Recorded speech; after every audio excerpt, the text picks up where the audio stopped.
back with the guys, and you know where I want to go, but let's go to the side that's going to keep playing football this season. The Green Bay Packers suffer an injury to Jordan Love, looked to be an elbow, maybe some nerve stuff working down his hand. So we saw some Malik Willis in this game, but just at the top of mind right now is the fact that you now have to stare down Saquon Barkley in the 2 seed. That wouldn't have changed with a win in this matchup with the Chicago Bears. Emory, when you look forward to that today, would you have liked to see more momentum? Would you have liked to see the quarterback stay in the game? What did you see from the Packers, and how does it imply what you might see moving forward? It's going to be tough because we wanted to see them come out healthy. So now you lose potentially Jordan Love, although we don't know the severity, but he was out of this game. Then you lose Christian Watson, another weapon for you. He's out of this game. We don't know the severity. Then you also lose your backup, Malik Willis, in case he had to come in maybe as a change-up for a package or two against a team that you have to find ways to score and manufacture big plays. He got out of the game because of an injury. So they limp out of this game hurt on offense, which is going to be an issue for a team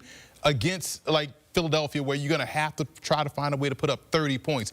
And right now, we haven't seen Green Bay play consistent football. This team this year looks a lot different than the team we saw last year down the stretch that was playing their best ball going into the postseason, and we tagged them with the vaunted team no one wants to play. Now it feels like the Green Bay Packers are a team you want to play because the offense looks a little bit out of sync outside of the run game. And the defense, we know the defense will be active, but this is a tough matchup for them, in my opinion, against Philly. Ryan, we did see Jordan Love earlier in this game. His play at moments this season, spectacular, at others, a little bit off balance, both literal and metaphorical. What do you see from that quarterback, and is he the type that can lead one of those upsets on the road come playoff time? Pull up your shirt and show us the Bears logo, because I know you cannot give Jordan Love the respect he's due given the way he's played. I believe he is one of those quarterbacks who can go on the road and win a football game. I don't know if that this team can go to Philadelphia and win a week from now. Interested to see that Fair number. enough. I'll make it 6.5, but go ahead. Last year they went to Dallas. 3.5, excuse me, I'm told. Yeah, last year they went to Dallas, and we thought Mike McCarthy's job was going to be on the line. Had a chance to win in San Francisco. A good Dallas team that didn't show. Once again, 12 wins, not the case this year. But here's what I'll point to, and you talk about the injuries, and those are the real concerns. I think, and we talked about this today, Matt LaFleur is quietly one of the best coaches in the NFL, and maybe he gets more due than I'm giving him credit for, but I think he is instrumental in the success that offense has had. But their losses are to Philadelphia in week 1, overseas when Jordan got hurt, had to come out of that game. Malik came in and did pretty well in his absence. Minnesota twice, Detroit twice, and then to the eventual Super Bowl champs in 2028, the Chicago Bears, today. But my overarching point is this. If Jordan Love is healthy and Matt LaFleur is dialing up the plays, they're going to lean on the run game. They're going to use all those weapons, even outside of Christian Watson, because they have so many young wide receivers and tight ends that can play.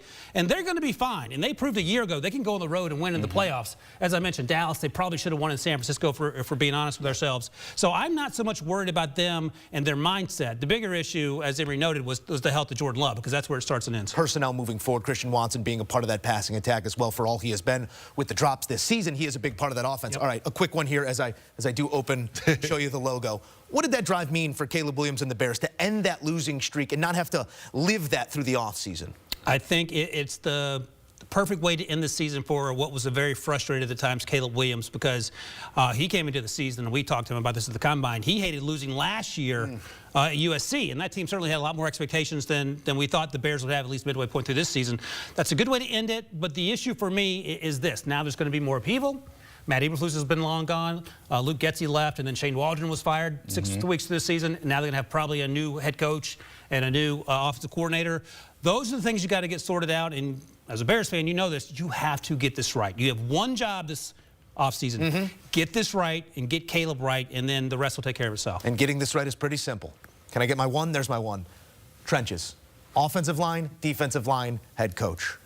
Quarterback's there. And what that does is helps you find an offensive identity. We don't know what the Bears are offensively. Perimeter screen was the second. Right, exactly, right? And so if they find an offensive identity, they got pieces. And I know we said that last year coming in, but it's true. They have pieces.